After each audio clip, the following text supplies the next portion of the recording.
Today, as part of our Healthy Ireland at Your Library series, I'm talking to Breffni McGuinness of the Irish Hospice Foundation about understanding grief and loss.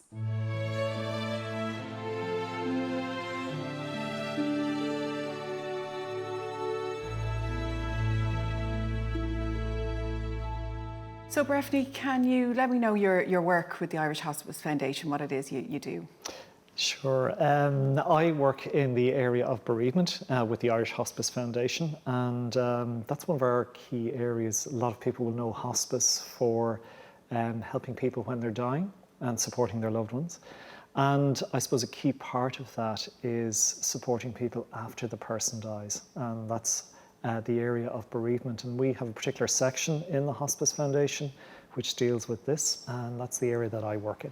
And would you be helping people before the death to prepare for that grief? Yes, and that's a really good question, because bereavement begins before the person dies and continues through the person's death and afterwards. So we would work with people all through that time, both before, at the time of death and afterwards as well.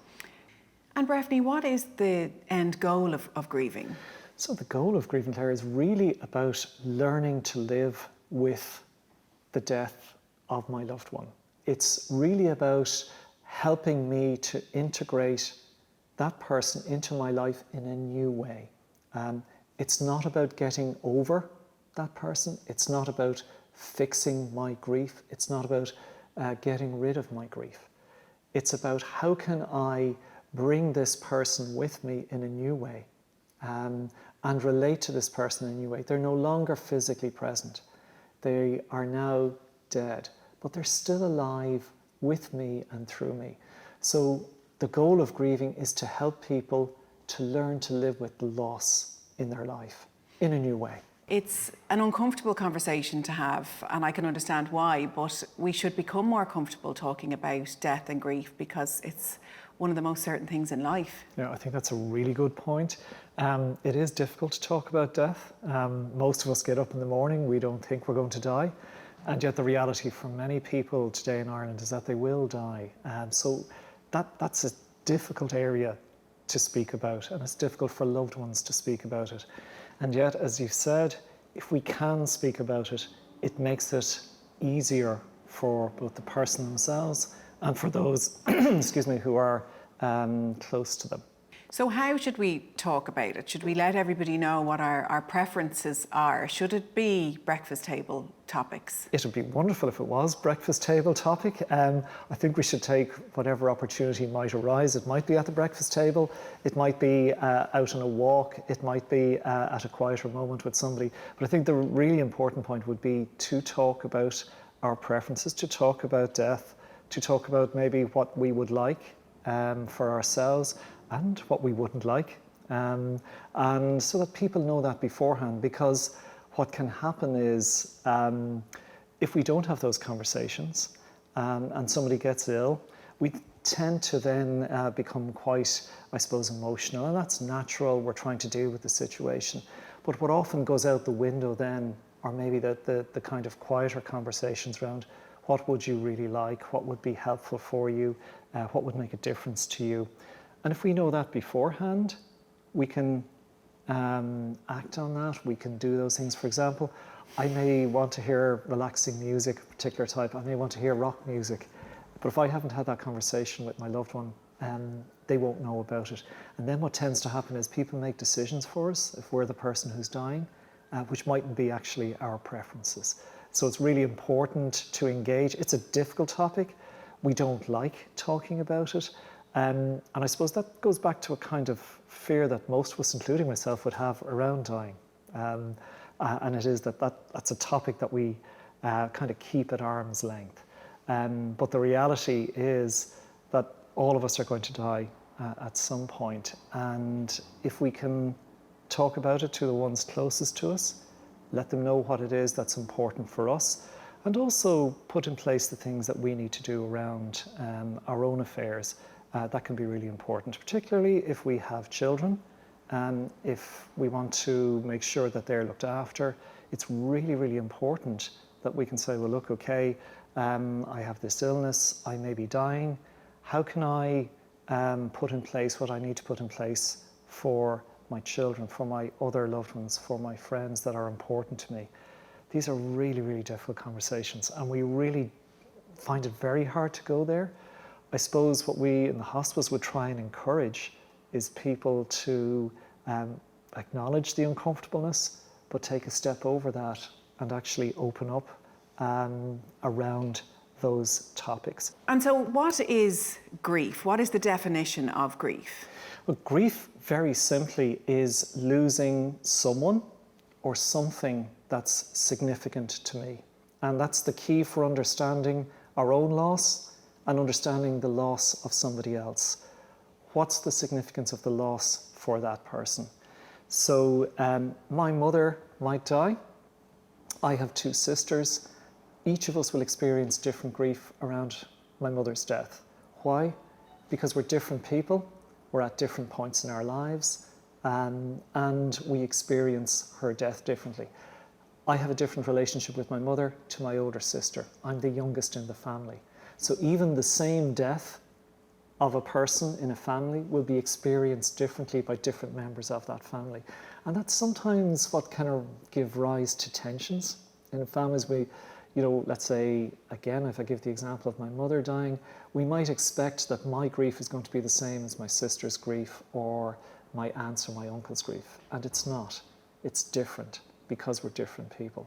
So grief is essentially coming to terms with a change in our lives. That's essentially what grieving is. It's adjusting to change.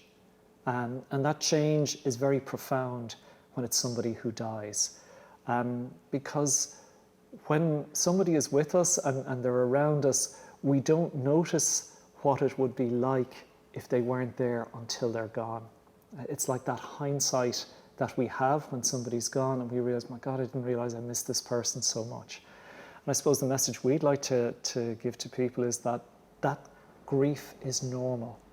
And we have to be very patient, very kind, very gentle with ourselves around our grief, understanding that somebody who has been a major part of our life and is no longer here, that leaves a hole inside of us. And that hole takes a while to learn to live with.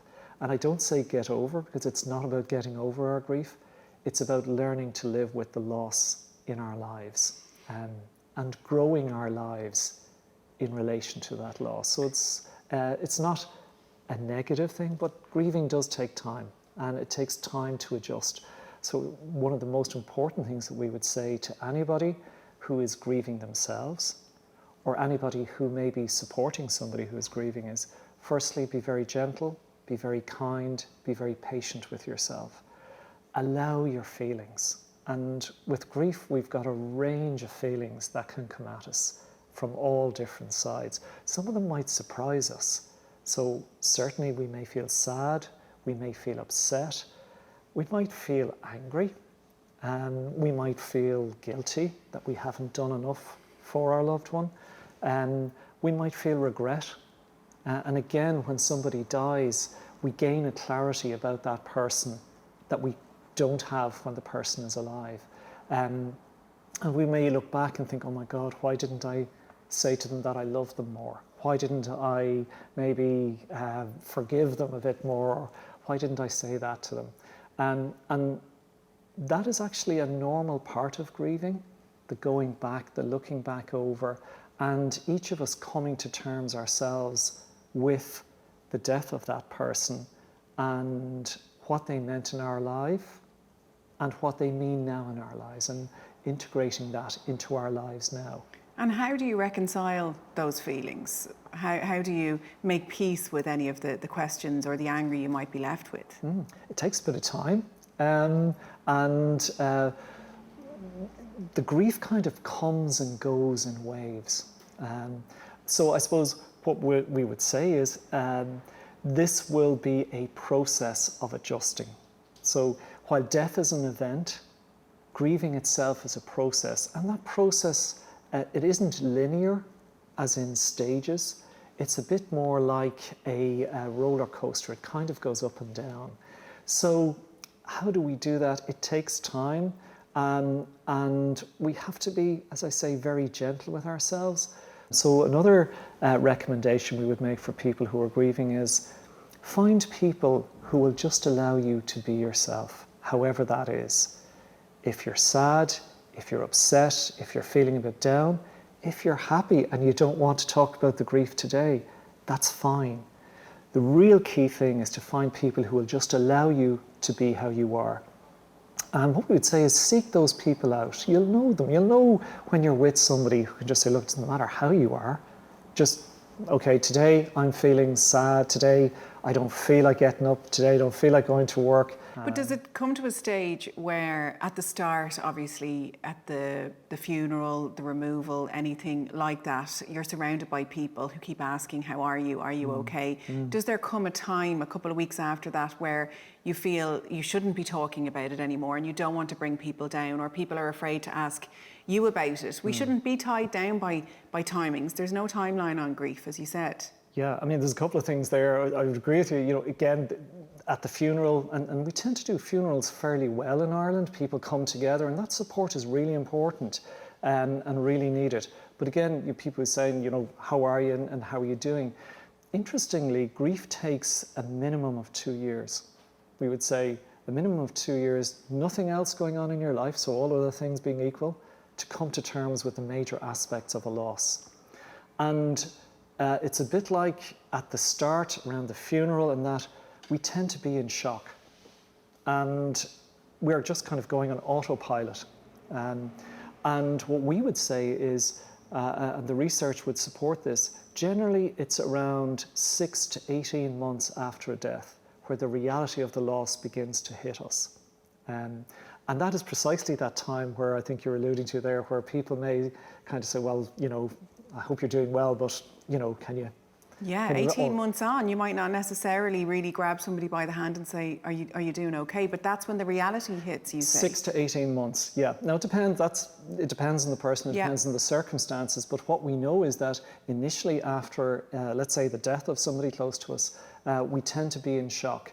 And what happens there is we're going around, we're doing stuff, and the enormity of the loss hasn't seeped in yet or hasn't come to the surface. So some of the really good things you can do for somebody who's bereaved recently is just make sure that they have enough of the practical things, food, even leaving around dinners or something like that. Check in, are they eating well, are they sleeping well, are they getting a little bit of exercise? You don't need to worry too much about getting in too much to the death unless they want to talk about it. But get them out, maybe suggest going for a walk if they want to, or whatever works for that person. Oftentimes people would say after the first anniversary, the second year can be harder than the first, and that's often when the reality of the loss sinks in. The autopilot almost comes off more. Absolutely, yeah. The autopilot comes off. We probably have got through the first couple of months and all of the funeral and the adjusting, and we're doing our best, and maybe we've got a bit of rest and we're beginning to come back to ourselves, and the reality of what my life means now without this person comes more to the surface.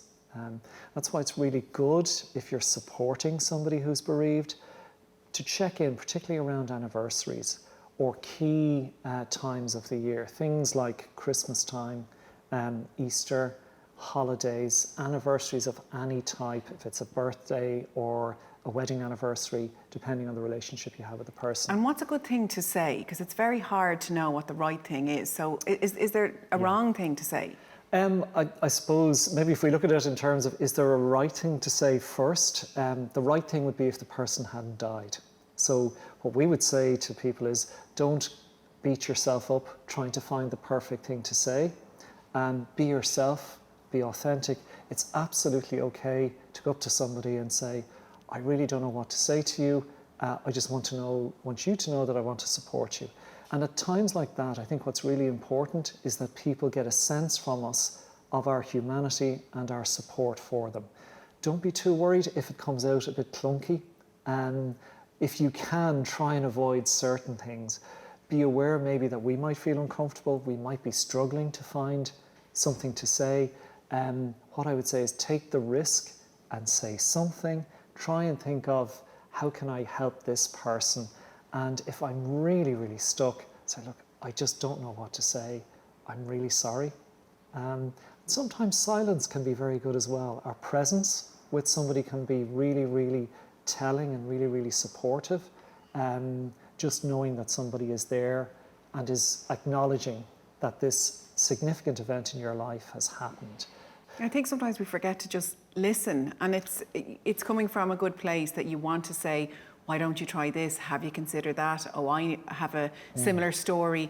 But to just listen and say, I'm here for you is enough. That's a really good point. And if people were to take one thing from this series, I suppose it would be to listen to somebody who is bereaved. We do people a great service by simply being with them and listening, and let them speak about whatever it is they want to speak about or not, or just be in silence with them. Absolutely, listening is a really, really important part. If a death occurs suddenly, that's more difficult. We don't have a chance to say goodbye. So sudden deaths are more difficult than deaths that are predictable. No death is easy, and it's not to relativize any death. Because the loss is still the same. The loss is the same, absolutely. But what we do know is that when a death is unpredictable, that makes it much tougher. Violent, traumatic deaths are also more complex. And of course, a death that is out of time. So if my mum dies, in some way I expect that. They're my mother and they're older than me, and I think that's normal. If a child dies, it's much more difficult. Because it's out of time, we don't expect it. We expect to die before our children. So the death of a child, extremely difficult. And the sudden death of a child, particularly difficult. Other deaths like suicide, homicide also can be very, very difficult, just in terms of the extra layers that are there for the person trying to come to terms with this loss. And when you are hit with that sledgehammer of grief and maybe somebody is finding it difficult to even get out of bed in the morning, at what point is it time to get back to normal, to get back to work? And it's interesting, we have that sense of getting back. We have to choose life when we're grieving. And this is it's a funny kind of thing about grieving turns our world upside down. There is a point where we do have to choose to live with our loss. Do we just let go and go with the grief, or try and manage it in some way? Grief has its own rhythm with us. And it has its own way of, I suppose, helping us to come to terms with what has happened and to look forward to our life. But it has its own rhythm. And that can hit us at times when we least expect it. But it's also important to remember that there are periods in our grief where we do fall apart. Not to be too frightened about that. It's called the disorganization phase. And it's where, we spoke earlier about maybe the length of time into the second year. Oftentimes we might think, well, this is my life now. My partner is gone. What do I do now? And there's that period of disorganization where what was normal before, I realize is now gone. And now I've got to look at what's my new normal. How do I adjust to what am I going to make my new normal? That leads us in, if you like, to looking at how do we actually cope with our grief, and are there models that we can use for understanding how the grieving process works? One of the models that is very helpful is a model called the dual process model. And what this tells us is that all of us are hardwired to cope with grief. And there are two types of coping that we do. We have what we call loss coping and restoration coping. Loss coping is where I'm coping with the person I've lost. It's where I miss the person, where I get what we call bursts of grief, or a grief burst. And a grief burst is where I'm walking along, going about my business maybe a couple of months after the person has died, and suddenly I hear a song on the radio, I smell cut grass or something, and it just triggers the grief for me. And that's what we call a grief burst. And a grief burst is normal. And if you're coping with loss and suddenly you find that you're just taken off or taken back into the grief, don't panic. It's normal. Just stay with it, and the grief burst will pass. And that's part of the loss coping. The second type of coping that we do is what we call restorative coping, or dealing with my life now as a result of this loss. And that's about adjusting to my new life circumstances. It means doing new things. So for example, my mother died. She was the place where our family gathered. After her death, part of our restorative coping was finding a new place where our family would gather. And that happened to be my sister in New York. She took on that role. And you mentioned a change in circumstances and getting your head around that. So can you be in grief for somebody if they haven't already died, if they're ill, if something changes in your life? Yes, and we can experience grief when, let's say, we know somebody is ill or they may possibly be dying. That's what we would call anticipatory grief. Or if somebody moves away, or our life situations change, relationships. Can you experience grief without death? Absolutely, and particularly, yes, without death, yes, you can, is the answer to that. And again, the key here is, what's the significance of the loss for me? We absolutely can experience grief over losses that are not death. As you've pointed out, it could be changing your life circumstances, it could be moving to a new country, it could be changing a relationship, anything like that, absolutely. And even things like infertility can be a huge loss for people. And some of those losses become hidden. In other words, we don't speak about them because we feel if we do, we mightn't get the support. And do men and women experience grief differently? That's a very interesting question, because traditionally we would have thought that men and women would experience and express their grief differently.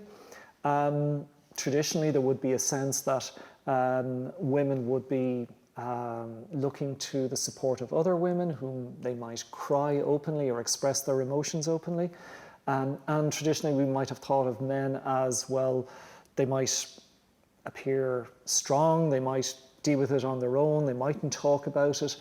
But interestingly, we would talk about grieving styles rather than grieving being gender-based. And what we mean by that is it's a bit like there's two ends of a spectrum. On one end of a spectrum, you have what we call intuitive grieving. And intuitive grieving is generally associated with the feminine. And that is, an intuitive griever feels their grief. And they experience it the same way as a man would, but they express it through their feelings and their emotions openly and with others. That's intuitive grieving. On the other end of the spectrum, we have what's called instrumental grievers. And an instrumental griever, this is generally associated with the masculine, an instrumental griever does their grief. So intuitive griever feels their grief, instrumental griever does their grief. They work through their grief through activity or action, generally on their own. And it's like you have two ends of a spectrum. And most of us are a little bit of a mixture of the two, but generally with one dominant. The really interesting bit is you can have men who are intuitive grievers, and you can have women who are instrumental grievers. And that presents a real challenge for women who are instrumental grievers. That is, women who do their grief rather than feel their grief. And what that means is they tend to deal with their grief on their own. They don't need or seek out the support of others. They put their grieving into activities. There is a societal expectation on women not doing that. And that can create a bit of a problem for women who are instrumental grievers. Likewise for men who are intuitive grievers. So we have expectations about how people should grieve. Interestingly, in the Hospice Foundation, with the bereavement support that we provide, the maximum amount of men that we have had either in our bereavement support groups or in our support line is 20%. So I've been working in this area for over 15 years. Never more than 20%. What we will find is men will call in and say, am I going crazy? I'm experiencing this.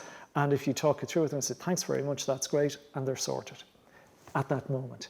So it's that bit of, am I okay? Am I going nuts? Or whatever. We do find that more women engage with the, let's say, bereavement support groups. Of course, we're living in very different times at the moment. COVID-19 has really affected the way people grieve, everything from funerals to being at the deathbed of somebody has changed. Yeah. What's your advice to people at this time? The advice would be to reach out to people who are bereaved at the moment, especially now during COVID-19. It has put an extra layer onto people in terms of death and grieving. Key advice would be reach out, contact, whether that's by text, by phone, or indeed by letter. Really, really important, make contact. Because what we know really helps people who are bereaved is social support. And that's one thing that's been really challenged through COVID-19, where we can't access as easily the support, the moral support of neighbours, of friends. It's more difficult to do. We're socially distanced. Even the whole thing of physical touch. You know, one of the things that you often find people need when they're bereaved is actually to feel the touch of a hug or a safe touch that just says, I'm here for you. The squeeze of the hand. The squeeze of the hand. And that's so much more difficult now with COVID. Also, we have the added complication of people not being able to perhaps be present to offer their condolences, to show their solidarity or support to somebody who has died. Again, the advice there is reach out. If you can't be present physically, writing a letter is beautiful. And don't worry too much about the words that you put in, but just the fact of writing, and sometimes maybe including a memory, a good memory that you have of the person, and saying, look, I want you to know that I'm thinking of you at the moment. Text messages are really good, a video call, anything like that, but being proactive about making the contact with people.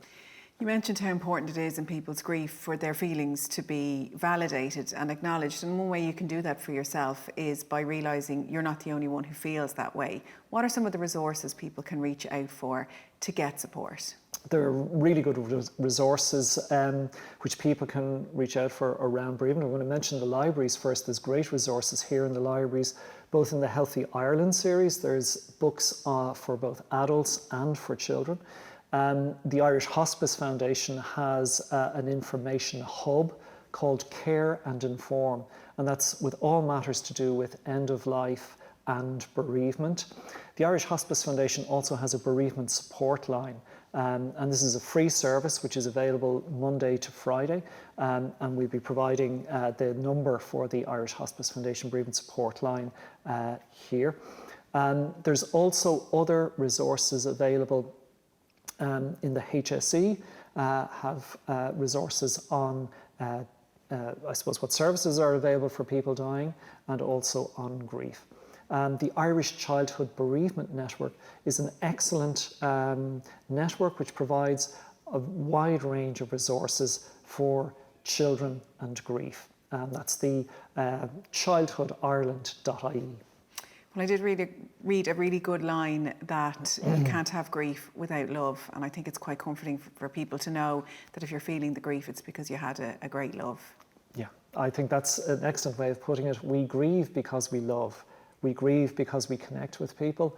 I suppose the really important message is grieving can be hard and can be painful. It is a sign of our love. It's normal. It's part of what and how it is that we are human. And what really helps is having others there who will walk some of the journey with us, who will listen to us, who will validate us, who will support us, and who will point us towards other help. Breffni McGuinness, thank you very, very much. Thank you very much, Claire.